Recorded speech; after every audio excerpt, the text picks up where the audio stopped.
Thank you so much అండి నన్ను ఈ దేవాలయానికి ఇన్వైట్ చేసినందుకు. అది నిజంగా అంబరే పిలిచింది అనుకోవాలి. ఎందుకంటే నేను కరెక్ట్గా ఒక 5 రోజుల ముందు నుంచి మా ఆఫీస్లో ఎవరితోనో మాట్లాడుతున్నా. నేను ఆంధ్ర వెళ్ళి అటు సైడు పూజలు అవి చేసున్నాను, కానీ నాకు ఎప్పుడు ఉండింది బోనాలు ఎత్తుకోవాలి, ఎలా ఉంటుంది అది. ఎందుకంటే చూస్తుంటాను, నేను హైదరాబాద్లోనే పుట్టాను, ఇక్కడే తెలంగాణలో అన్నీ ఎప్పుడు చూస్తాను, కానీ ఎప్పుడు అది నాకు చాలా కళగా అనిపిస్తుంది. బోనాలు ఎత్తి చాలా అందంగా ఉంటుంది. బట్ ఇలా అడిగానో లేదో ఇలా నెరవేరిపోయింది. సో నాకు చాలా చాలా ఆనందంగా ఉంది. అసలు చాలా చాలా కళగా ఉన్నారు. ఆ కళ్ళల్లో అంటే మొత్తం అంటే ఈ శివుడి నామం పెట్టి దాని మీద వెంకటేశ్వర నామం నేను ఎప్పుడు చూడలేదు ఇంత అందమైన విగ్రహం. చాలా చాలా బాగున్నారు.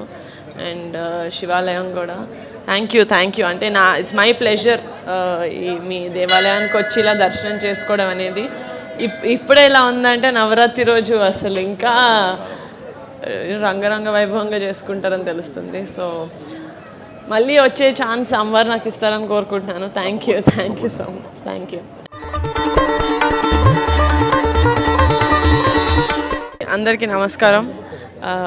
ఇక్కడ సండే బోనాలు ఉంది, కానీ ముందే ఆ రోజు షూటింగ్ ఉండడం వల్ల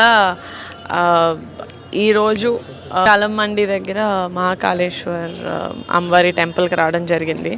అది నేను ఇందాక వీళ్ళతోనే చెప్తున్నాను దట్ ఇక్కడే హైదరాబాద్లోనే పుట్టి పెరిగాను, కానీ ఎప్పుడూ నాకు చాలా అందంగా కనిపిస్తుంటుంది. ఆడవాళ్ళందరూ బోనాలు ఎత్తుకొని అందరూ మహాలక్ష్మిలాగా రెడీ అయ్యి వెళ్తుంటారు బోనాల టైంలో. నేను జస్ట్ 3-4 days బ్యాకే ఎవరితోనో చెప్తున్నా, నేను ఇక్కడే కదా పుట్టి పెరిగాను, నన్ను కూడా ఎవరైనా చెప్పచ్చు కదా, తీసుకెళ్ళచ్చు కదా అని. అలా అడిగానో లేదో ఇలాగ తీరిపోయింది నా కోరిక. సో అప్పుడే అదవుతుంది అమ్మవారు చాలా స్ట్రాంగ్ అని ఇక్కడ చాలా చాలా. సో చాలా చాలా ఆనందంగా ఉంది. అసలు దర్శనం చాలా బాగా జరిగింది. అమ్మవారి విగ్రహం అయితే అసలు చాలా చాలా రేడియంట్గా ఉన్నారు. చాలా మంచిగా అనిపించింది ఇప్పుడు దర్శనం చేసుకోవడం. అండ్ మళ్ళీ మళ్ళీ దర్శనం అవ్వాలి అని కోరుకుంటున్నాను. So thank you so much. అందరికీ బోనాలు శుభాకాంక్షలు.